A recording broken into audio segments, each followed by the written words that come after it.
Եվ դժբախտաբար 20 թվականին տեղի ունեցավ այն,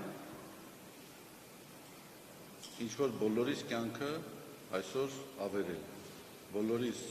համար մեծագույն մտահոգություն է։ Մենք կորցրեցինք Արցախը, մենք կորցրեցինք ներազգային համերաշխությունը, կեղծ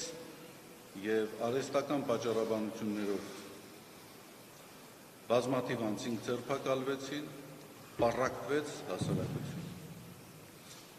Եվ իհարկե այդ պայմանների մեջ ես անբարոյական եմ համարել, որպես թե եկեղեցական եւ թե անձ որևէ ձևով իմ դիրքորոշումը չարտահայտել։ Եվ ես այդ դիրքորոշումը արտահայտել եմ եւ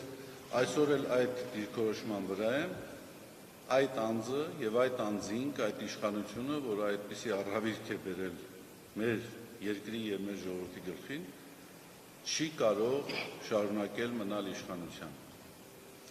Օր առաջ նրանք պետք է հեռանան։ Անկախ նրանից ինչ աշխարհաքաղաքական ու քաղաքական գործոններով է պայմանավորված նրանց պաշտոնավարության շարունակությունը,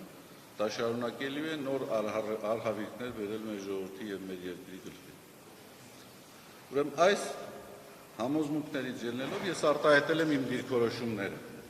եւ բնականաբար այդ դիրքորոշումները դուր չեն եկել իշխանություններին